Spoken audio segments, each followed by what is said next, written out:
had it similar.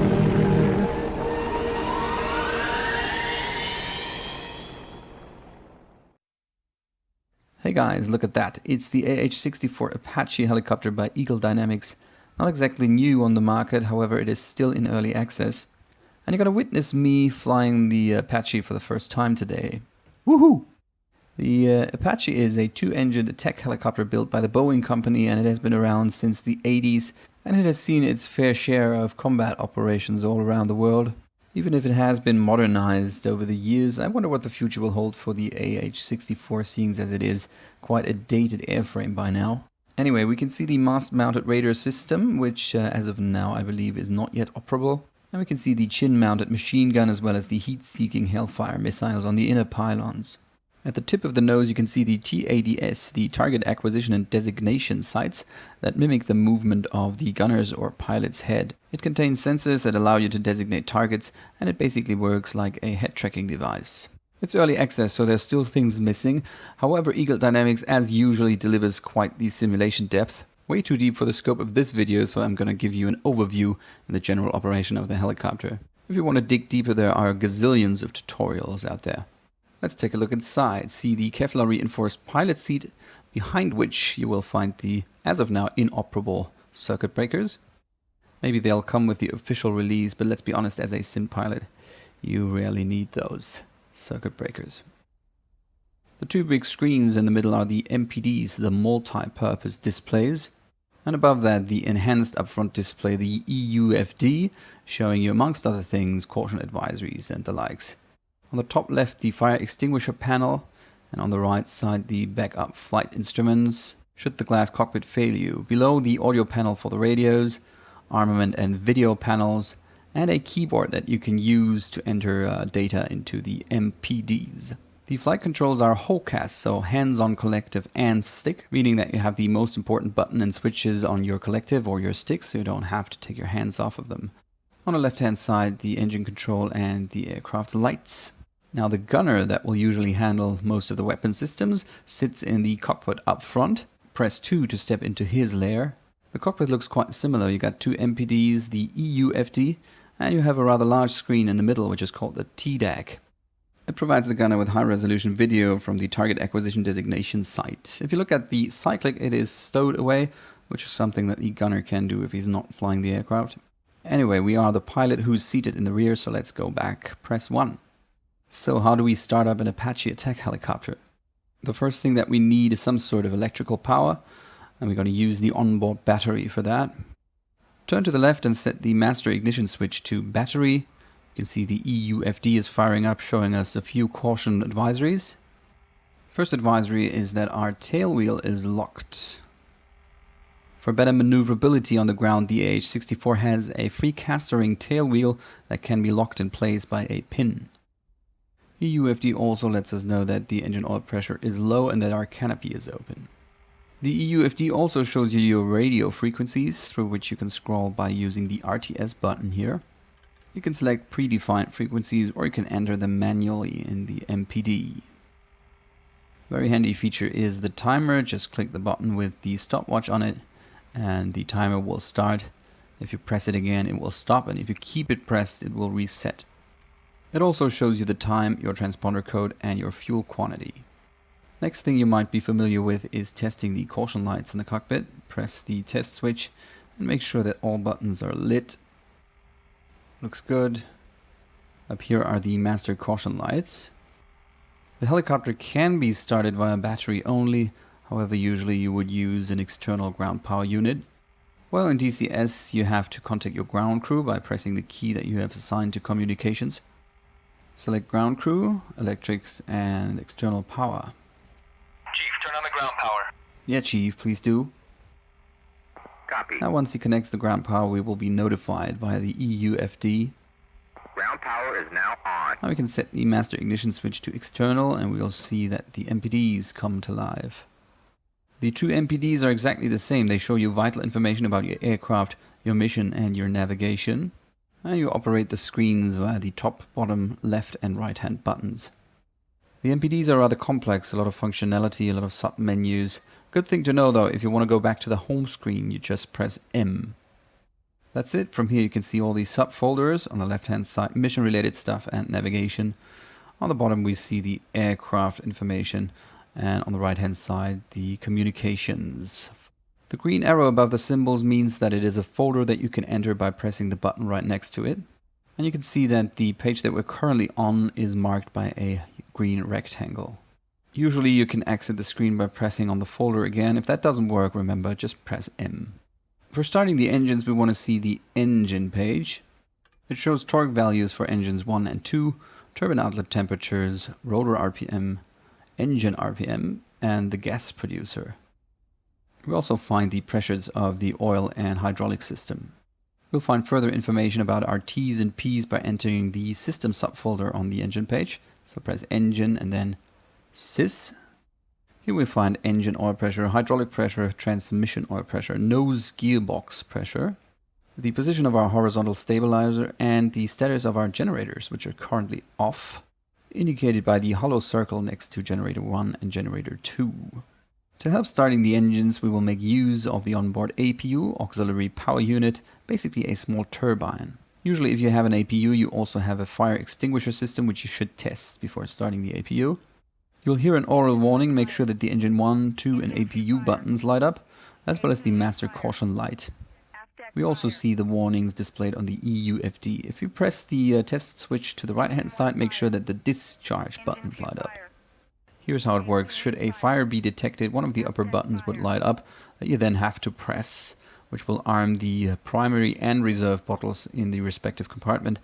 And by pressing the discharge button, you're gonna discharge the fire extinguisher bottle. Alright, now we know the fire extinguisher system works, so we can start the APU. Before that, we will activate our anti-collision lights. It's daytime, so we can use the white ones. Starting the APU is very easy. Simply press the button. We will be informed about the APU start on the EUFD, and we should hear it momentarily. There it goes. And our artificial gunner, called AI George, will close the front canopy in a second. Now, while I haven't flown the DCS Apache yet, I have fired it up several times to get acquainted with the procedures, and he always does that. Now, in order to track your head movements, the laser sights need to be calibrated to the position of your helmet. As I said, it works like a head tracking device, so if you turn your head to the left or to the right, the sight will follow. For calibration, we need the bore sight reticle unit on the forward cockpit panel. Select the weapon page and press on the button next to the Integrated Helmet Display Sight System AH64D. Now you should see a bullseye in the BRU if you don't dial up the primary instrument lights. Now all you have to do is align your line of sight reticle on the HUD with the center of the bullseye, and then execute by pressing the button left of B/S now. Keep in mind that I've hidden the HUD for better visibility in this video. For starting the engines, I'm going to display the engine and engine system pages. Make sure that the tail wheel is locked and the night vision system is off. Parking brakes on, so pulled. We don't want the airframe to move when the rotors start spinning. We'll initiate startup for engine number 1 by flicking the engine start switch into the start position. We're looking for an increase in NG, and if the TGT, the turbine temperature, is below 80 degrees, we will advance the power lever into the idle position. Check the area around your helicopter, make sure the anti-collision light is on and the rotor brake is off. Also make sure you flick the switch in the right direction. Ignition override means turning the engine without ignition, and it's used for cooling the engine. Starting engine number 1. Power lever to idle. You see a rise in TGT. The red line would be the TGT limit. Everything looks normal. And by now the rotors should start to turn.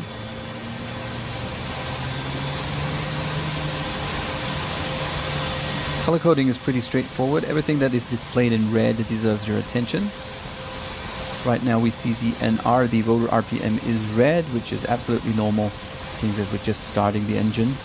However, if you see something red in flight, that's when you have to be careful.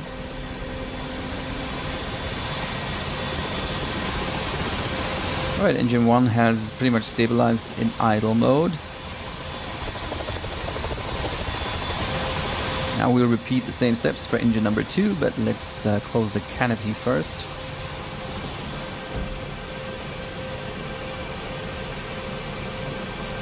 Engine start, TGT is below 80 degrees, an increase in NG, and switch the power lever into the idle detent.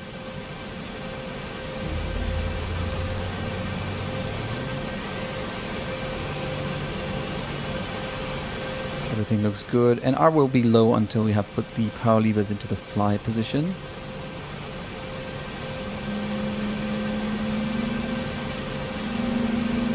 One thing about the generators, you can reset them via this panel down here, and you can switch them on and off via the MFD or MPD.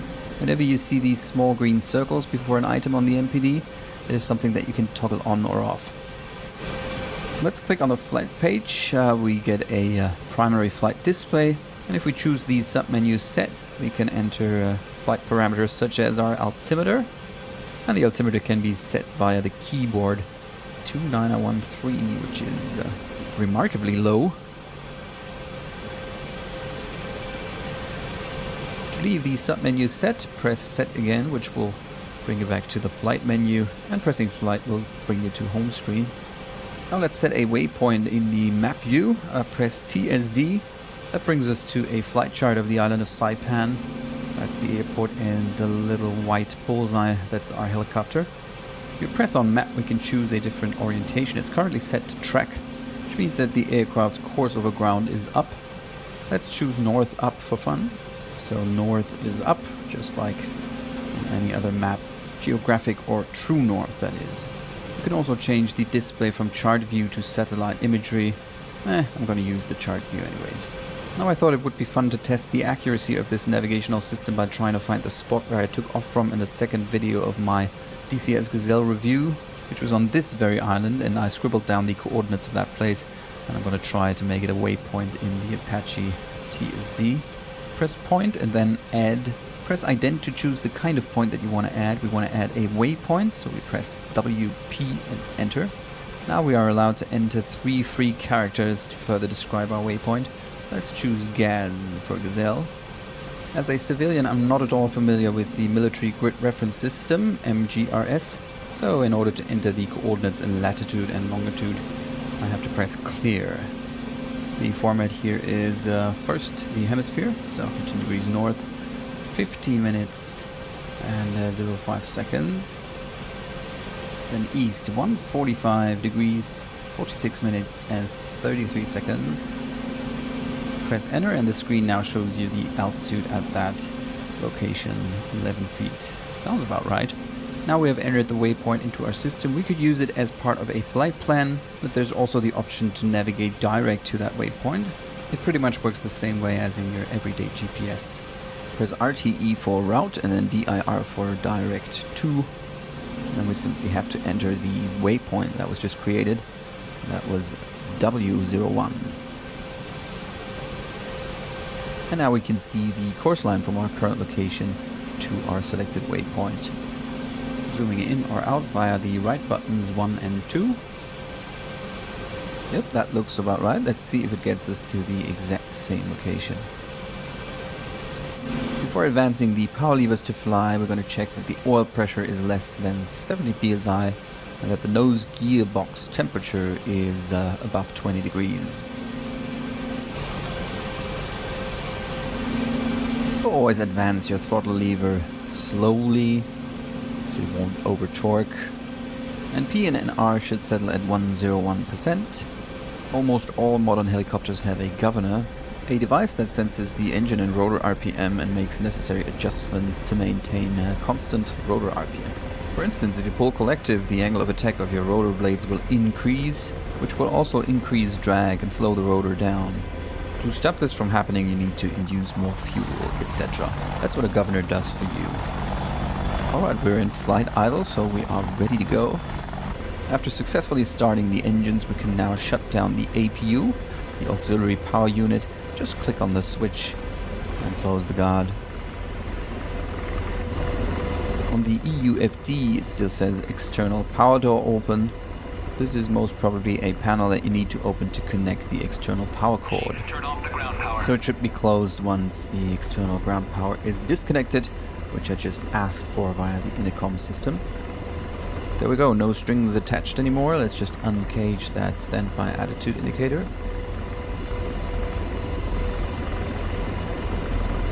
Okay, I'm going to start taxiing now. So I have to release the parking brake, just push it in, and the helicopter should be able to move. I'm not too sure whether in reality they would actually unlock the tail wheel for taxiing, or if they would just unlock it for tight turns. However, in the game, it is much easier to taxi with the tail wheel locked. To get going, push the cyclic forward. Maybe you need to add in a little collective every now and then. Use the pedals to initiate a turn and slightly deflect the cyclic towards the direction of the turn.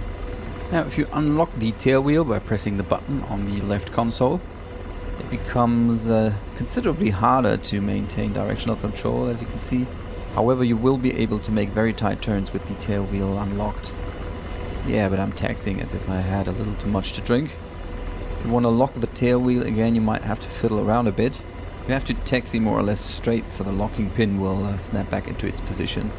I found the best way to do this is try to go straight and then press the tail wheel button numerous times until it locks. There we go. I don't want to bore you to death, so let's speed up a little. Now the moment that I've been waiting for is near. First time flying the AH64 Apache in DCS. Checking the fuel page for the before takeoff checklist. Make sure that the transfer pumps are in the auto mode, that the cross feed is open, and that the boost is off. Via the sub-menu check, select a 15 minutes fuel test. And before takeoff I would also check the status of my transponder. However, this is something that is not yet implemented as it seems. The COM button brings us directly to the communications page, and even though I can access the transponder submenu, it doesn't seem to be possible to change the transponder code from 1 to 00, which is the typical transponder code for VFR aircraft, at least in the United States and a lot of other places around the world. So we do find some things that are not yet finished, as it seems. However, keep in mind that this is an early access version, and I think simulation goes pretty deep already. The Apache is supposed to be flown with an SAS system, so a stability augmentation system. That's why I expect the helicopter to be easy to fly, and anticipate a little bit of a left pedal, and keep the cyclic a little bit left and aft of the center position. Slowly raising the collective. Now with wheeled helicopters you always have to be careful not to move too much during liftoff.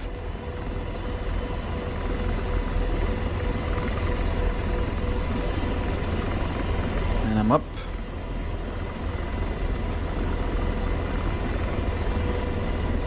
A little bit aft movement here, maybe a little bit more forward cyclic.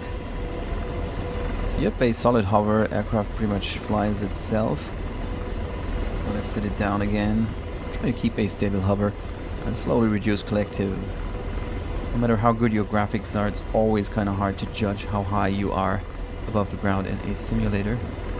Simply descend slowly and feel for the ground.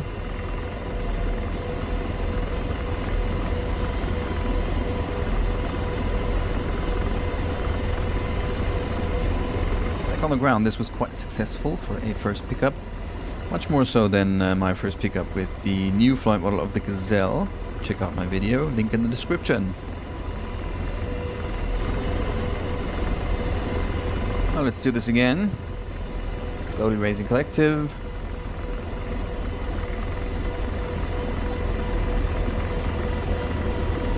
And up we go. A little more left pedal. Let's do a pedal turn. Yep, it's very stable. Well, what does a SAS, a stability augmentation system, do? Well, it basically separates the pilot's control inputs from pitch and roll disturbances due to wind and turbulence. It also might correct to some extent for the inherent instabilities of a helicopter and or pilot-induced oscillations. Oops, I seem to have an over torque. Apparently I have pulled too much collective. In the end, with an SAS you have to do less corrective control inputs, which can lower your workload as a pilot in a multitasking complex environment, such as being a military pilot. So after this little lecture, let's turn off the SAS and see what the differences are. I'm just checking if there has been any caution advisory. Nope, apparently I have just pulled too much collective.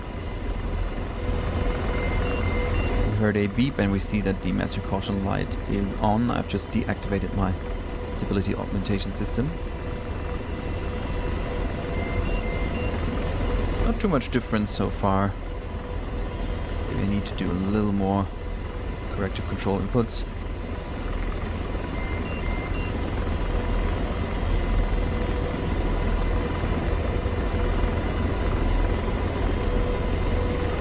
Maybe it oscillates a little more on the yaw axis, requiring you to be more active on the pedals.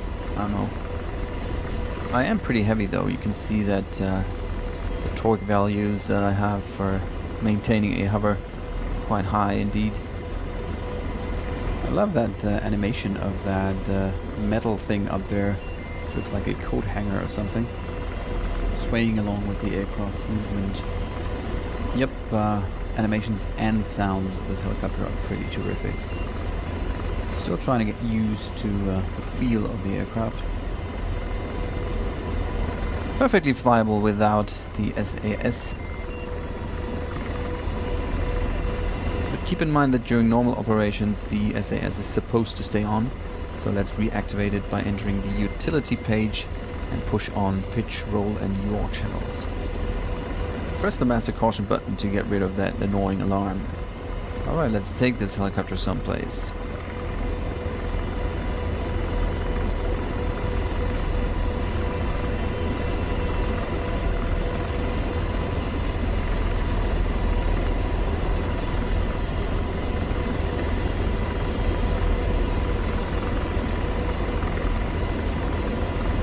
EUFD, it still says that the FMC, the flight management computer, is deactivated. So maybe reactivating the pitch, roll and yaw channels didn't do the trick. Maybe there was some other button that I would have had to press. Or I should have acknowledged this caution advisory in some form to clear it from the EUFD. So I'm not sure at the moment whether or not we are flying with the SAS active. Anyway, you can see that I'm not an expert on this helicopter, and I have to say that even though it is early access, you're in for a steep learning curve, and the simulation depth already is quite overwhelming, I guess. And we haven't even touched the issue of weapons yet. So of course, being a military pilot is much more than just simply flying an aircraft.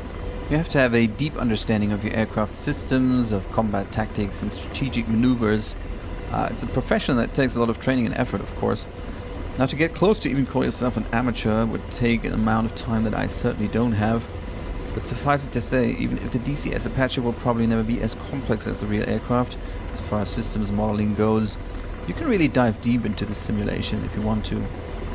Also, you cannot put this kind of attack helicopter to proper use all by yourself. You actually need a second person, the gunner in the front cockpit. So it's basically teamwork and calls for multiplayer and multi-crew. Even though in DCS you can use AI George as an artificial gunner, and its adversary in the Mi-24P Hind is called AI Petrovich. So to sum it up, the AH64D Apache in DCS is not an aircraft to just fire up and go. It's a very complex aircraft. By the way, how great would a little bird be? I expect this aircraft systems to get even more complex once Eagle Dynamics has finished this product. But don't be surprised if some of the aircraft systems will never be correctly modeled. After all, it is still an active military aircraft and a lot of information about it is classified. Cruise flight is uneventful, however it feels a little slow. Anyway, slower than I expected it to be, I guess.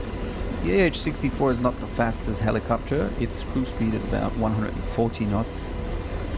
The Hind is quite a bit faster actually, however it is not as maneuverable as the AH64, or so I've read. Anyway, attack helicopters in combat try to hide behind terrain as much as they can, only to shortly pop out of their cover to strike. The waypoint was actually quite accurate. It brought us pretty much directly over the place that I was looking for, even though I missed it, and you can see me circling around the area trying to find it. Well, I should have trusted my instruments.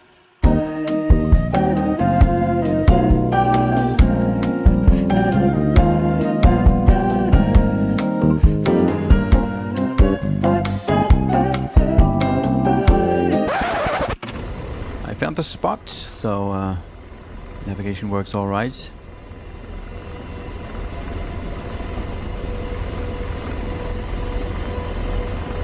Oops, that was quite the horrible touchdown.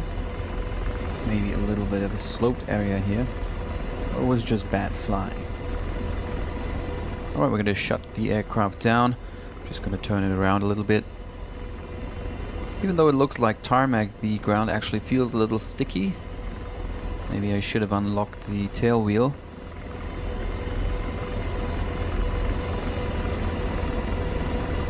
Set the parking brake. Before shutting down the engines, we would restart the APU, the auxiliary power unit.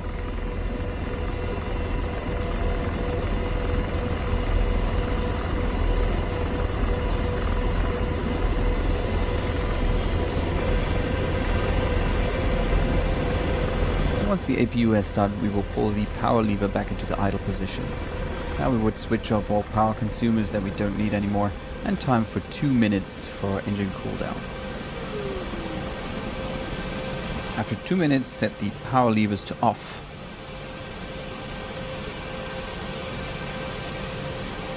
Once NR is below 50%, we can activate the rotor brake. That's it with the shutdown in our first flight with the AH64 Apache, but there's one other thing.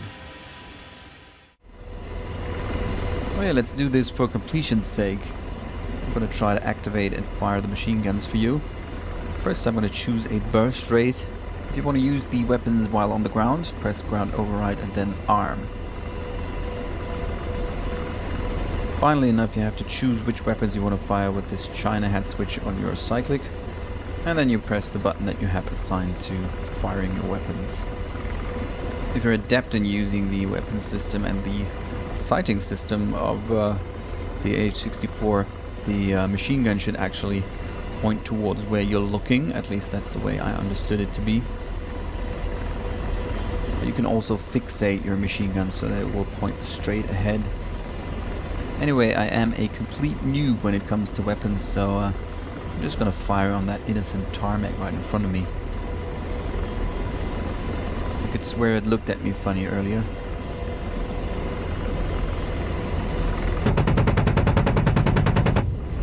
Take this, Earth. The recoil of the guns actually seem to push the helicopter backwards, which is a kind of nice feature.